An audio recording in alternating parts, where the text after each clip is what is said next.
आकाशवाणी मुंबई केंद्र. माननीय पंतप्रधान श्री नरेंद्र मोदी यांनी मन की बात या देशवासियांशी साधलेल्या संवादाचा मराठी अनुवाद आता प्रसारित करत आहोत. ऐकूया तर, मन की बात. माझ्या प्रिय देशवासियांनो, नमस्कार. मन की बात या कार्यक्रमात तुम्हा सर्वांचं पुन्हा एकदा स्वागत. नोव्हेंबरचा महिना अनेक प्रेरणादायक घडामोडी घेऊन आला. काही दिवसांपूर्वीच 26 नोव्हेंबर रोजी संविधान दिनानिमित्त संसदेच्या मध्यवर्ती सभागृहात एका विशेष कार्यक्रमाचं आयोजन करण्यात आलं होतं. वंदे मातरम या गीताला 150 वर्ष पूर्ण झाल्याबद्दल संपूर्ण देशभरात होऊ घातलेल्या कार्यक्रमांची दिमाखात सुरुवात झाली. 25 नोव्हेंबर रोजी अयोध्येत राम मंदिरावर धर्मध्वजाचं आरोहण करण्यात आलं. त्याच दिवशी कुरुक्षेत्रात ज्योतिसर इथं पांचजन्य स्मारकाचं लोकार्पण झालं. मित्रांनो, काही दिवसांपूर्वीच मी हैदराबादमध्ये जगातील सर्वात मोठ्या लिप इंजिन एमआरओ सुविधेचं उद्घाटन केलं. विमानांची देखभाल, दुरुस्ती आणि संपूर्ण तपासणी या क्षेत्रात भारतानं हे फार मोठं पाऊल उचललं आहे. गेल्या आठवड्यात मुंबईत झालेल्या एका कार्यक्रमामध्ये आयएनएस माहे हे जहाज भारतीय नौदलाच्या सेवेत सामावून घेण्यात आलं. गेल्याच आठवड्यात स्कायरूटच्या इन्फिनिटी कॅम्पसनं भारताच्या अवकाश परिसंस्थेला नवी उंची गाठून दिली. भारताची नवी मानसिकता, नवोन्मेष आणि युवा शक्तीचं हे प्रतिबिंब झालं आहे. मित्रांनो, कृषी क्षेत्रात देखील देशानं फार मोठी कामगिरी साध्य केली आहे. भारतानं 357 दशलक्ष टन अन्नधान्य उत्पादन करून एक ऐतिहासिक विक्रम केला आहे. 357 दशलक्ष टन. 10 वर्षांपूर्वीच्या आकडेवारीच्या तुलनेत भारतातील अन्नधान्य उत्पादन आता आणखी 100 दशलक्ष टनांनी वाढलं आहे. क्रीडा विश्वात देखील भारताचा झेंडा उंच फडकतो आहे. काही दिवसांपूर्वीच राष्ट्रकुल स्पर्धांचं यजमानपद भारताला देण्याची घोषणा देखील करण्यात आली. या कामगिऱ्या देशाच्या आहेत, देशवासियांच्या आहेत आणि मन की बात हा कार्यक्रम देशातील लोकांच्या अशा यशोगाथा, लोकांच्या सामूहिक प्रयत्नांना सामान्य जनतेसमोर आणणारं एक उत्तम व्यासपीठ आहे. मित्रांनो, जर मनात तीव्र इच्छा असेल, सामूहिक शक्तीवर, संघभावनेनं काम करण्यावर विश्वास असेल, अपयश मिळालं तर पुन्हा उठून उभं राहण्याचं धैर्य असेल, तर कठीणात कठीण कार्यात सुद्धा यशाची खात्री मिळते. जेव्हा उपग्रह नव्हते, जीपीएस प्रणाली नव्हती, दिशादर्शनाची कोणतीही सोय नव्हती, त्या काळाची तुम्ही कल्पना करून बघा. आपले नाविक तेव्हाही मोठमोठी जहाजं घेऊन समुद्र सफरीला जात आणि इच्छित स्थळी पोहोचत. आता समुद्राच्या पलीकडे जाऊन जगातले देश अवकाशाची अनंत उंची मोजू लागले आहेत. आव्हानं तर तिथे देखील आहेत. कोणतीही जीपीएस प्रणाली नाही, संपर्काची तितकीशी बरी व्यवस्था नाही. मग आपण पुढे कसं जाणार? मित्रांनो, काही दिवसांपूर्वी समाज माध्यमांवरच्या एका व्हिडिओनं माझं लक्ष वेधून घेतलं. हा व्हिडिओ इस्रोच्या एका अनोख्या ड्रोन स्पर्धेविषयी होता. या व्हिडिओमध्ये आपल्या देशातील युवक, विशेषतः नव्या पिढीचे तरुण, मंगळ ग्रहासारख्या वातावरणात ड्रोन उडवण्याचा प्रयत्न करत होते. ड्रोन उडत होते, थोडा वेळ संतुलन साधत होते आणि मग अचानक जमिनीवर कोसळत होते. असं का होत होतं माहीत आहे? कारण हे जे ड्रोन उडत होते त्यांच्यासाठी जीपीएस प्रणालीची अजिबात मदत उपलब्ध नव्हती. मंगळ ग्रहावर जीपीएस प्रणाली असणं शक्य नाही. त्यामुळे ड्रोनला बाहेरून कोणतीच सूचना किंवा मार्गदर्शन मिळू शकत नव्हतं. त्या ड्रोनला स्वतःचा कॅमेरा आणि अंतर्गत सॉफ्टवेअरच्या बळावरच उडायचं होतं. त्या छोट्याशा ड्रोनला जमिनीचा प्रकार ओळखून उंची मोजायची होती, खाचखळगे समजून घ्यायचे होते आणि स्वतः सुरक्षितपणे खाली उतरण्याचा रस्ता त्यालाच शोधायचा होता. आणि म्हणूनच हे ड्रोन एका मागोमाग एक कोसळत होते. या स्पर्धेमध्ये पुणे येथील तरुणांच्या संघानं काही अंशी यश मिळवलं. त्यांचा ड्रोन सुद्धा अनेक वेळा खाली पडला, कोसळला, पण त्यांनी माघार घेतली नाही. बऱ्याच प्रयत्नांनंतर या संघाच्या ड्रोननं मंगळ ग्रहासारख्या परिस्थितीत काही वेळ उडण्यात यश मिळवलं. मित्रांनो, हा व्हिडिओ पाहताना माझ्या मनात आणखी एक दृश्य उभं राहिलं. त्या दिवशी जेव्हा चंद्रयान-2चा संपर्क तुटला होता, त्या दिवशी संपूर्ण देश, विशेषतः वैज्ञानिक काही क्षणांसाठी निराश झाले होते. पण मित्रांनो, हे अपयश त्यांना थांबवू शकलं नाही. त्याच दिवशी त्यांनी चंद्रयान-3च्या यशाची गाथा लिहायला सुरुवात केली. याच कारणामुळे चंद्रयान-3 जेव्हा यशस्वीपणे चंद्रावर उतरलं, तेव्हा ते केवळ त्या मोहिमेला मिळालेलं यश नव्हतं, तर अपयशातून बाहेर पडून घडवलेल्या विश्वासाचं यश होतं. या व्हिडिओमध्ये मला जे तरुण दिसत होते, त्यांच्या डोळ्यात मला तशीच चमक दिसली. मी जेव्हा आपल्या युवकांची निष्ठा आणि शास्त्रज्ञांचं समर्पण पाहतो, तेव्हा प्रत्येक वेळी मन उत्साहाने भरून जातं. युवकांची हीच निष्ठा विकसित भारताचं फार मोठं सामर्थ्य आहे. माझ्या प्रिय देशवासियांनो, तुम्हाला सगळ्यांना मधाचं माधुर्य तर नक्कीच ओळखीचं असेल, पण याच्या मागे किती लोकांची मेहनत आहे, किती परंपरा आहेत आणि निसर्गासोबत किती सुंदर ताळमेळ आहे, हे बहुतेकदा आपल्याला माहीत नसतं. जम्मू काश्मीरच्या डोंगराळ भागात वनतुळस म्हणजेच सुलाई, या सुलाईच्या फुलांपासून तिथल्या मधमाशा अत्यंत उत्तम मध तयार करतात. हा पांढऱ्या रंगाचा मध असतो आणि त्याला रामबन सुलाई मध असं म्हटलं जातं. रामबन सुलाई मधाला काही वर्षांपूर्वीच भौगोलिक मानांकन मिळालेलं आहे. त्यानंतर हा मध संपूर्ण देशात प्रसिद्ध होऊ लागला आहे. मित्रांनो, दक्षिण कन्नड जिल्ह्यातल्या पुत्तूरमधली झाडं मध उत्पादनासाठी उत्कृष्ट मानली जातात.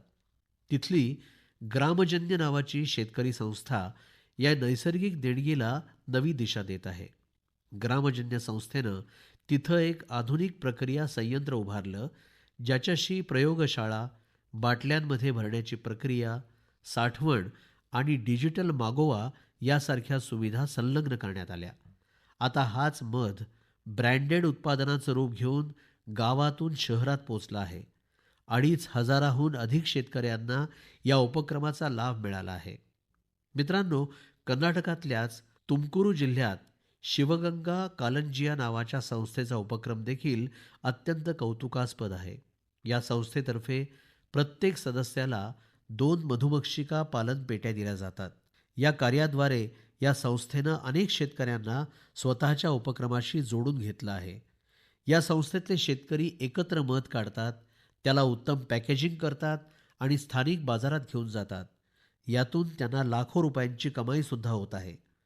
असंच एक उदाहरण नागालँडमध्ये होणाऱ्या क्लिफ हनी हंटिंगचं आहे. नागालँडमधल्या चोकलांगन गावात खियामनी यॉंगन ही आदिवासी जमात शेकडो वर्षांपासून मध गोळा करण्याचं काम करते. इथल्या मधमाशा झाडांवर नव्हे तर उंच डोंगरांवर मधाची पोळी बनवतात. म्हणूनच यातून मध गोळा करण्याचं काम सुद्धा तितकंच जोखमीचं असतं. इथले लोक आधी मधमाशांची हळूवारपणे बोलतात, त्यांची परवानगी घेतात. आज आम्ही मध गोळा करण्यासाठी आलो आहोत असं मधमाशांना सांगतात आणि त्यानंतरच ते मध काढतात. मित्रांनो, आज भारत मध उत्पादनात नवे विक्रम स्थापन करत आहे. 11 वर्षांपूर्वी देशात 76,000 टन मधाचं उत्पादन होत असे. आता त्यात वाढ होऊन हे उत्पादन 1.5 लाख टनांपेक्षा जास्त झालं आहे. गेल्या काही वर्षात मधाची निर्यात सुद्धा 3 पटीपेक्षा जास्त वाढली आहे. मध अभियान कार्यक्रमांतर्गत खादी ग्रामोद्योगानं देखील लोकांना 2.25 लाखांपेक्षा जास्त मधुमक्षिका पालन पेट्यांचं वाटप केलेलं आहे. यातून हजारो लोकांना रोजगाराच्या नव्या संधी प्राप्त झाल्या आहेत. म्हणजेच देशाच्या वेगवेगळ्या कानाकोपऱ्यात मधाचं माधुर्य सुद्धा वाढत आहे आणि हे माधुर्य शेतकऱ्यांचं उत्पन्न देखील वाढवत आहे. माझ्या प्रिय देशवासियांनो, हरियाणामध्ये कुरुक्षेत्रात महाभारताचं युद्ध झालं होतं, हे आपल्याला सगळ्यांनाच माहीत आहे. पण युद्धाचा हा अनुभव तुम्ही तिथल्या महाभारत अनुभव केंद्रात प्रत्यक्ष अनुभवू शकता. या अनुभव केंद्रात महाभारताच्या गाथेला त्रिमितीय प्रकाश आणि ध्वनी योजना आणि डिजिटल तंत्रानं सादर करण्यात येत आहे. 25 नोव्हेंबरला मी जेव्हा कुरुक्षेत्र इथं गेलो होतो, तेव्हा या अनुभव केंद्राच्या अनुभवानं मी प्रफुल्लित झालो. मित्रांनो, कुरुक्षेत्रात ब्रह्मसरोवर इथं आयोजित आंतरराष्ट्रीय गीता महोत्सवात सहभागी होणं ही देखील माझ्यासाठी विशेष पर्वणी ठरली. जगभरातले लोक गीतेच्या दिव्य ग्रंथानं कसे प्रेरित होत आहेत, हे पाहून मी अत्यंत प्रभावित झालो. या महोत्सवात युरोप आणि मध्य आशियासह जगातल्या अनेक देशांचा सहभाग होता. या महिन्याच्या सुरुवातीला सौदी अरब देशात पहिल्यांदाच एखाद्या सार्वजनिक व्यासपीठावर गीता सादर करण्यात आली. युरोपात लाटव्हिया देशात सुद्धा एक संस्मरणीय गीता महोत्सव आयोजित करण्यात आला. या महोत्सवात लाटव्हिया, इस्टोनिया, लिथुआनिया आणि अल्जेरिया या देशातल्या कलाकारांनी उत्साहानं भाग घेतला. मित्रांनो, भारताच्या महान संस्कृतीमध्ये शांती आणि करुणा भाव सर्वोपरी आहे. तुम्ही दुसऱ्या महायुद्धाच्या काळाची कल्पना करा. त्यावेळी सर्वत्र विनाशाचं भयानक वातावरण होतं. अशा कठीण काळात गुजरातमधील नवानगर संस्थानाचे जाम साहेब महाराजा दिग्विजय सिंहजी यांनी जे महान कार्य केलं ते आजही आपल्याला प्रेरणा देत आहे. त्यावेळी जाम साहेब कोणत्याही राजनैतिक आघाडी किंवा युद्धाच्या रणनीतीचा विचार करत नव्हते, तर युद्धाच्या काळात पोलिश ज्यू मुलांचं रक्षण कसं करायचं याची त्यांना चिंता लागून राहिली होती. त्यांनी तेव्हा गुजरातमध्ये हजारो मुलांना आश्रय देऊन त्यांना नवजीवन दिलं. ही बाब आजही आदर्शवत आहे. काही दिवसांपूर्वी इस्रायलच्या दक्षिण भागात मोशाव नेवातीम इथं जाम साहेब यांच्या प्रतिमेचं अनावरण करण्यात आलं. हा फार मोठा सन्मान आहे. गेल्या वर्षी पोलंडमधील वॉर्सॉमध्ये मला जाम साहेब यांच्या स्मारकापाशी पुष्पांजली अर्पण करण्याचं भाग्य लाभलं. तो क्षण माझ्या कायम आठवणीत राहील. माझ्या प्रिय देशवासियांनो, काही दिवसांपूर्वी मी नैसर्गिक शेतीविषयक एका भव्य संमेलनात सहभागी होण्यासाठी कोइंबतूरला गेलो होतो. दक्षिण भारतामध्ये नैसर्गिक शेती संदर्भात सुरू असलेले उपक्रम पाहून मी अत्यंत प्रभावित झालो. तिथले कितीतरी तरुण उच्चशिक्षित आणि व्यावसायिक आता नैसर्गिक शेतीच्या क्षेत्राचा स्वीकार करत आहेत. मी तिथल्या शेतकऱ्यांशी संवाद साधला, त्यांचे अनुभव जाणून घेतले. नैसर्गिक शेती भारताच्या प्राचीन परंपरांचा भाग आहे आणि धरणी मातेच्या रक्षणासाठी या पद्धतीला सतत प्रोत्साहन देणं हे आपलं सर्वांचं कर्तव्य आहे. मित्रांनो, जगातली सर्वात पुरातन भाषा आणि जगातल्या सर्वात प्राचीन शहरांमधलं एक शहर, या दोघांचा मिलाफ नेहमीच अद्भुत असतो. मी काशी तमिळ संगमम बद्दल बोलतो आहे. काशीच्या नमो घाटावर यावर्षी 2 डिसेंबरला चौथा काशी तमिळ संगमम सुरू होतो आहे. यावेळी काशी तमिळ संगममची संकल्पना अत्यंत मनोरंजक आहे. तमिळ शिका, तमिळ करकलम, ज्यांना तमिळ भाषेची आवड आहे, अशा सर्व लोकांसाठी काशी तमिळ संगमम एक महत्त्वाचं व्यासपीठ झालं आहे. काशीच्या जनतेशी जेव्हा बोलणं होतं तेव्हा ते नेहमीच सांगतात की काशी तमिळ संगमममध्ये सहभागी व्हायला त्यांना नेहमीच आवडतं. त्यांना तिथं नवीन शिकायला आणि नवनव्या लोकांना भेटण्याची संधी मिळते. यावेळी देखील काशी निवासी संपूर्ण जोमानं आणि उत्साहानं तामिळनाडूहून येणाऱ्या बंधुभगिनींचं स्वागत करण्यासाठी अत्यंत उत्सुक आहेत. मी तुम्हा सर्वांना सांगू इच्छितो की तुम्ही काशी तमिळ संगमममध्ये नक्की सहभागी व्हा. त्याचबरोबर एक भारत श्रेष्ठ भारतची भावना बळकट करणाऱ्या अशा इतर अनेक व्यासपीठांचा सुद्धा तुम्ही विचार करा. इथे मी पुन्हा एकदा म्हणेन, तमिल कलाचारम उयर्वानत, तमिल मोली उयर्वानत, तमिल इंदियाविन पेरुमिदम. म्हणजेच तमिळ संस्कृती महान आहे, तमिळ भाषा महान आहे, तमिळ हा देशाचा अभिमान आहे. माझ्या प्रिय देशवासियांनो, ज्यावेळी भारताच्या सुरक्षा यंत्रणेला बळकटी येते त्यावेळी प्रत्येक भारतीयाला अभिमान वाटत असतो. गेल्या आठवड्यामध्ये मुंबईमध्ये INS माहेला भारतीय नौदलामध्ये समाविष्ट करण्यात आलं. लोकांच्या उपस्थितीमध्ये झालेल्या या कार्यक्रमामध्ये माहेच्या स्वदेशी रचनेवर खूप चर्चा झाली. तर पुदुचेरी आणि मालाबार किनाऱ्यावरील लोक या नौकेच्या नावामुळेही आनंदित झाले. वास्तविक माहे हे नाव एका स्थानाच्या नावावरून ठेवण्यात आलं आहे. माहे या स्थानाला समृद्ध ऐतिहासिक वारसा आहे. केरळ आणि तामिळनाडूमधील अनेक लोकांनी निरीक्षण नोंदवलं आहे की युद्धनौकेच्या वरच्या टोकाकडचा भाग उरुमी आणि कलारीपयट्टू इथल्या पारंपरिक लवचिक तलवारीप्रमाणे दिसतो. आपल्या सर्वांसाठी एक अतिशय अभिमानाची गोष्ट म्हणजे आपल्या नौदलानं स्वावलंबी होण्यासाठी खूप वेगानं पावलं उचलण्यास प्रारंभ केला आहे. 4 डिसेंबरला आपण नौसेना दिवस साजरा करणार आहोत. आपल्या सैनिकांच्या अदम्य साहसाचा आणि पराक्रमाचा सन्मान करण्यासाठी हा एक विशेष दिवस आहे. मित्रांनो, जे लोक नौदलाशी संबंधित असतात, जोडले गेलेले असतात, त्यांना पर्यटनामध्ये विशेष रस असतो. त्यांच्यासाठी आपल्या देशामध्ये फिरण्यासाठी अनेक स्थानं आहेत. तिथं जाऊन त्यांना खूप काही शिकण्याची संधी मिळेल. देशाच्या पश्चिमी किनारपट्टीवर गुजरातमधील सोमनाथ जवळ एक जिल्हा आहे दीव.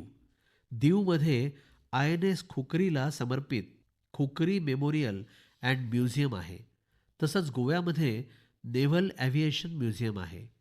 हे संपूर्ण आशियातील सर्वाधिक वेगळं, अद्वितीय असं संग्रहालय आहे. कोची किल्ला इथं INS द्रोणाचार्यमध्ये भारतीय नौदलाचं संग्रहालय आहे. इथं आपल्या देशाच्या नौवहन क्षेत्राचा इतिहास आणि भारतीय नौदलामध्ये घडून आलेली उत्क्रांती पाहायला मिळते.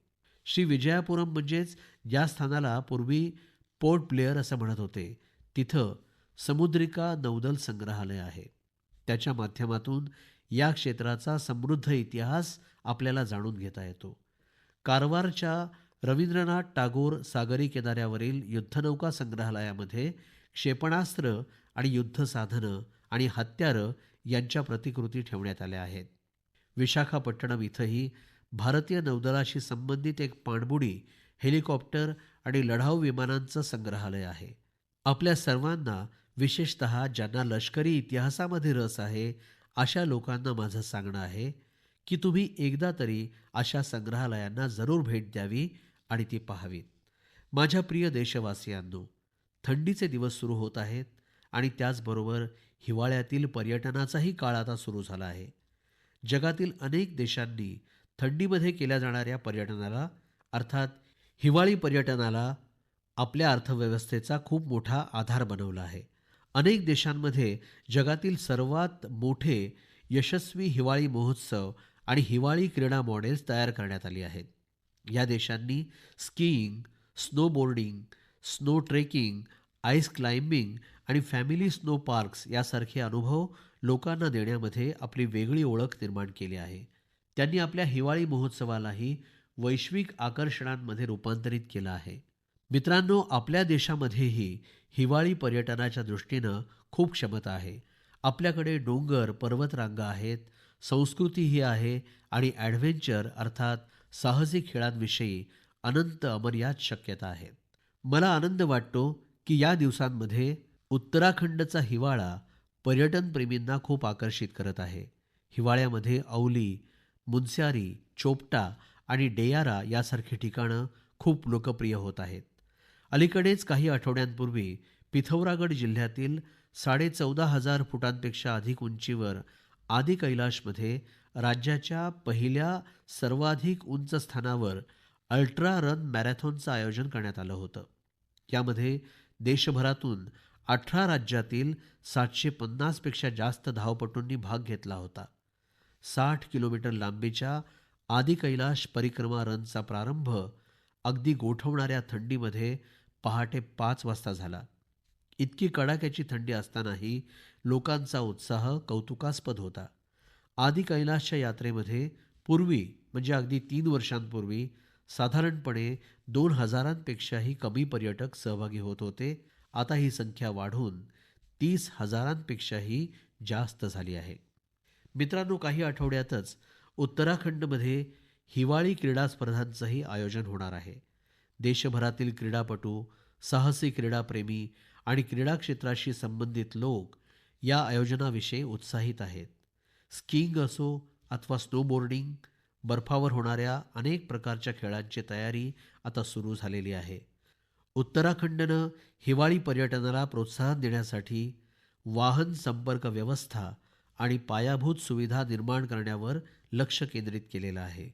होम स्टेविषयी नवीन धोरणही तयार करण्यात आलेलं आहे. मित्रांनो, हिवाळ्यामध्ये वेड इन इंडिया अभियानाची एक वेगळीच गडबड असते. हिवाळ्यातील सोनेरी ऊन असो, डोंगराच्या उतरणीवर पसरणारी धुक्याची चादर असो, डेस्टिनेशन वेडिंगसाठी डोंगराळ भाग आता खूप लोकप्रिय होत आहे. अनेक जण तर आता विशेष स्थान पाहिजे म्हणून विवाहाचं आयोजन गंगेच्या किनारी देखील करत आहेत. मित्रांनो, हिवाळ्यासाठी या दिवसांमध्ये हिमालयाच्या डोंगर रांगा, दरीखोऱ्यांमध्ये फिरणं म्हणजे एक अनोखा अनुभव घेणं आहे. तो आपल्या आयुष्याचा भाग बनतो आणि त्याच्या आठवणी कायम राहतात. जर तुम्ही याच हिवाळ्यात बाहेर फिरायला जाण्याचा विचार करत असाल, तर हिमालयातील डोंगर रांगा या पर्यायाचा जरूर विचार करावा. काही आठवड्यापूर्वी मी भूतानला गेलो होतो. अशा दौऱ्यामध्ये वेगवेगळ्या प्रकारचे संवाद आणि चर्चा करण्याची संधी मिळते. या प्रवासामध्ये भूतानचे नरेश, वर्तमान राजांचे वडील हे स्वतः आधी राजे होते, तिथले पंतप्रधान आणि इतर लोकांची मी भेट घेतली. यावेळी प्रत्येकाकडून मला एक गोष्ट आवर्जून ऐकायला मिळाली. तिथले सर्व लोक बुद्धिस्ट रेलिक्स म्हणजेच भगवान बुद्धांचे पवित्र अवशेष आपण जे पाठवले त्याबद्दल भारतवासियांचे आभार व्यक्त करत होते. ही गोष्ट ज्यावेळी मी ऐकली त्यावेळी माझं हृदय अभिमानानं भरून आलं. मित्रांनो, भगवान बुद्धांच्या पवित्र अवशेषांविषयी इतर अनेक देशांमध्येही असाच उत्साह पाहायला मिळाला आहे. गेल्या महिन्यामध्येच राष्ट्रीय संग्रहालयातून या पवित्र अवशेषांना रशियातील कल्मिकिया इथं पाठवण्यात आलं. इथं बौद्ध धर्माचं विशेष महत्त्व आहे. मला असंही सांगण्यात आलं की त्यांच्या दर्शनासाठी रशियातील खूप दूरदूरच्या भागातूनही खूप मोठ्या संख्येनं लोक तिथे पोहोचले होते. या पवित्र अवशेषांना मंगोलिया, व्हिएतनाम आणि थायलंडमध्ये देखील नेण्यात आलं आहे. प्रत्येक ठिकाणी लोकांमध्ये खूप उत्साह पाहायला मिळाला. त्यांच्या दर्शनासाठी थायलंडचे राजेही पोहोचले होते. संपूर्ण विश्वामध्ये भगवान बुद्धांच्या पवित्र अवशेषांविषयी अशा प्रकारची सखोल तादात्म्यता पाहून मन भावुक होतं. एक गोष्ट ऐकून खूप चांगलं वाटलं की अशा प्रकारचा केलेला प्रयत्न संपूर्ण विश्वातील लोकांना परस्परांना जोडण्याचं माध्यम ठरतो आहे. माझ्या प्रिय देशवासियांनो, तुम्हा सर्वांना मी नेहमीच व्होकल फॉर लोकल मंत्र जपत पुढे वाटचाल करण्याविषयी सांगत असतो. अलीकडेच काही दिवसांपूर्वी G20 शिखर परिषदेच्या काळात ज्यावेळी जगभरातील अनेक नेत्यांना भेटी देण्याविषयीची चर्चा सुरू झाली, त्यावेळी मी पुन्हा एकदा म्हणालो, व्होकल फॉर लोकल. देशवासियांच्या वतीनं मी जगातील नेत्यांना ज्या भेटी दिल्या त्यामध्ये या स्थानिक भावनेकडे विशेष लक्ष देण्यात आलं. G20च्या काळात मी दक्षिण आफ्रिकेच्या राष्ट्रपतींना नटराजाची कांस्य प्रतिमा भेट दिली. ही प्रतिमा तामिळनाडूच्या तंजावूरच्या सांस्कृतिक वारशाशी संबंधित असून चोल काळातील शिल्पकलेचा तो एक अद्भुत नमुना आहे. कॅनडाच्या पंतप्रधानांना चांदीच्या अश्वाची प्रतिकृती मी भेट दिली. ही प्रतिकृती राजस्थानमधील उदयपूरच्या उत्कृष्ट शिल्पकलेचा नमुना आहे. जपानच्या पंतप्रधानांना चांदीमध्ये बनवलेली बुद्धाची प्रतिकृती भेट दिली. या कलाकृतीवर तेलंगणा आणि करीमनगरच्या प्रसिद्ध रजत कारागिरांनी कलाकुसर केलेली आहे. इटलीच्या पंतप्रधानांना फुलांची आकृती असलेला चांदीचा आरसा भेट स्वरूपामध्ये दिला. हा आरसा देखील करीमनगरच्या पारंपरिक धातू शिल्पकलेचं प्रदर्शन करणारा आहे. ऑस्ट्रेलियाच्या पंतप्रधानांना मी पितळी उरली भेट दिली. ही उरली केरळमधील मुन्नारमध्ये तयार केलेली एक उत्कृष्ट शिल्पाकृती आहे. माझा उद्देश हाच होता की संपूर्ण जगानं भारतीय शिल्पकला आणि परंपरा यांच्याविषयी जाणलं पाहिजे आणि आमच्या कारागिरांची प्रतिभा वैश्विक व्यासपीठावर गेली पाहिजे. मित्रांनो, मला आनंद आहे की व्होकल फॉर लोकल या भावनेला देशातल्या कोट्यवधी लोकांनी आपल्या जीवनाचा एक भाग बनवलेला आहे. यावर्षी ज्यावेळी तुम्ही सण उत्सवाच्या खरेदीसाठी बाजारात गेलेले असाल त्यावेळी एक गोष्ट तुम्हालाही जाणवली असेल की लोकांची पसंती आणि घरांमध्ये येणाऱ्या सामानांमध्ये एक स्पष्ट संकेत दिसून येत होता की देश स्वदेशी वस्तूंच्या वापरावर भर देत आहे. लोक स्वतःच्या मनानंच भारतीय उत्पादनांची निवड करत आहेत. या बदलाचा अनुभव लहान लहान दुकानदारांनाही आलेला आहे. यावेळी युवकांनी देखील व्होकल फॉर लोकल अभियानाला गती दिली. आगामी काही दिवसांमध्ये ख्रिसमस आणि नवीन वर्षानिमित्त खरेदीचा नवीन अध्याय सुरू होईल. आपल्या सर्वांना मी पुन्हा एकदा स्मरण करून देतो की व्होकल फॉर लोकल हा मंत्र लक्षात ठेवावा. ज्या वस्तू, ज्या गोष्टी देशात बनल्या आहेत त्यांचीच खरेदी करावी, तसंच ज्या उत्पादनाची निर्मिती करण्यासाठी देशवासियांचे परिश्रम कारणी लागले आहेत, त्याच वस्तूंची विक्री करावी. माझ्या प्रिय देशवासियांनो, भारतीय खेळांविषयी बोलायचं झालं तर हा महिना अगदी जोरदार राहिला. या महिन्याच्या प्रारंभीच भारतीय महिला संघानं आयसीसी महिला विश्वचषक जिंकून चांगला प्रारंभ केला. परंतु त्यानंतरही मैदानावर आणखी जास्त रंगत पाहायला मिळाली आहे. काही दिवसांपूर्वीच टोकियोमध्ये डेफ ऑलिम्पिक्स झालं होतं. या स्पर्धेमध्ये भारतानं आपली आत्तापर्यंतची सर्वश्रेष्ठ कामगिरी करून 20 पदकं जिंकली. आपल्या महिला खेळाडूंनी कबड्डी विश्वचषक जिंकून इतिहास रचला. संपूर्ण सामन्यांच्या काळामध्ये त्यांनी उत्तम कामगिरी करून प्रत्येक भारतीयाचं मन जिंकलं. जागतिक मुष्टियुद्ध चषकाच्या अंतिम फेरीमध्ये आपल्या खेळाडूंनी उत्कृष्ट कामगिरी केली. या स्पर्धेत त्यांनी 20 पदकं जिंकली. मित्रांनो, ज्याविषयी बोललो आणि त्याची चर्चाही खूप झाली ती म्हणजे आपल्या दृष्टिहीन महिला संघानं दृष्टिहीनांसाठीचा क्रिकेट विश्वचषक जिंकणं. यामध्ये सर्वात महत्त्वाची आणि मोठी गोष्ट म्हणजे आपल्या या संघाला एकाही म्हणजे कोणत्याही सामन्यामध्ये पराभव पत्करावा लागला नाही.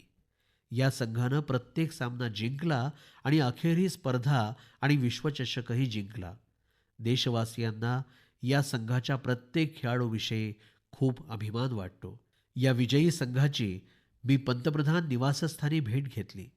खरोखरीच या खेळाडूंचा आत्मविश्वास, खेळाविषयी असलेलं समर्पण, जिंकण्याची जिद्द अशा अनेक गोष्टी आपल्याला खूप काही शिकवणाऱ्या आहेत. हा विजय आपल्या क्रीडा इतिहासातील सर्वात मोठ्या यशांपैकी एक आहे.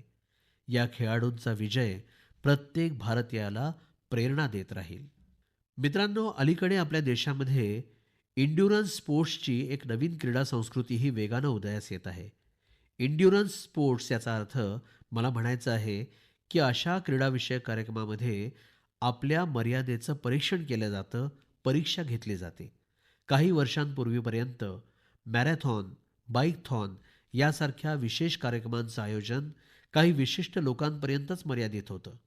परंतु आता खूप काही बदल घडून आले आहेत. मला असंही सांगण्यात आलं की देशभरामध्ये प्रत्येक महिन्याला 1500 पेक्षा जास्त एन्ड्युरन्स स्पोर्ट्सचं आयोजन केलं जातं. या कार्यक्रमामध्ये भाग घेण्याकरता क्रीडापटू दूर दूरपर्यंत जातात. मित्रांनो, एन्ड्युरन्स स्पोर्ट्सचं एक उदाहरण आहे आयर्नमॅन ट्रायथलॉन. आता कल्पना करा की जर तुम्हाला असं सांगितलं गेलं की तुमच्याकडे एक दिवसापेक्षाही कमी अवधी आहे आणि तुम्हाला 3 कामं करायची आहेत. यामध्ये समुद्रात 4 किलोमीटरपर्यंत पोहणं, 180 किलोमीटर सायकल चालवणं आणि जवळपास 42 किलोमीटरची मॅरेथॉन धावायची आहे. अशा वेळी तुम्ही विचार करणार की हे कसं काय शक्य आहे. परंतु पोलादी जिद्द असलेले लोक अशी कामं यशस्वीतेनं पूर्ण करतात. म्हणूनच त्याला आयर्नमॅन ट्रायथलॉन असं म्हटलं जातं. तर गोव्यामध्ये अलीकडे अशाच एका कार्यक्रमाचं आयोजन करण्यात आलं होतं. अलीकडे या प्रकारच्या आयोजनांमध्ये लोक मोठ्या चढाओढीनं सहभागी होत आहेत. अशा आणखी अनेक स्पर्धा आहेत, त्या आपल्या युवा सहकारी वर्गामध्ये खूप लोकप्रिय होत आहेत. आजकाल अनेक लोक fit India Sunday on cycle यासारख्या कार्यक्रमांमध्ये भाग घेण्यासाठी एकत्र येत आहेत. या सर्व गोष्टींमुळे फिटनेस अर्थात तंदुरुस्तीला प्रोत्साहन मिळत आहे. मित्रांनो, तुम्हा मंडळींना दर महिन्यात भेटणं हा माझ्यासाठी नेहमीच एक नवीन अनोखा अनुभव असतो. तुमच्या यशोगाथा, तुमचे प्रयत्न मला नव्यानं प्रेरणा देत असतात. तुमच्याकडून येणाऱ्या संदेशांमधून ज्या शिफारशी केल्या जातात, जे अनुभव सामायिक केले जातात, त्यामुळे मला या कार्यक्रमातून भारताच्या विविधतेला सामावून घेण्याची प्रेरणा मिळते. ज्यावेळी आपण पुढच्या महिन्यामध्ये भेटणार आहोत, त्यावेळी वर्ष 2025 संपण्याच्या मार्गावर असेल. देशाच्या बहुतांश भागामध्ये आता थंडीही अधिक कडाक्याची पडायला लागेल. हिवाळ्याच्या दिवसांमध्ये तुम्ही आपली स्वतःची आणि आपल्या कुटुंबियांची विशेष काळजी घ्यावी. पुढच्या महिन्यात आपण काही नवीन विषयांवर, नवीन व्यक्तींविषयी जरूर चर्चा करूया. खूप खूप धन्यवाद. नमस्कार. श्रोतेहो, आत्ताच आपण माननीय पंतप्रधान श्री नरेंद्र मोदी यांनी मन की बात या देशवासियांशी साधलेल्या संवादाचा मराठी अनुवाद ऐकलात. ही आकाशवाणी मुंबई केंद्राची निर्मिती होती.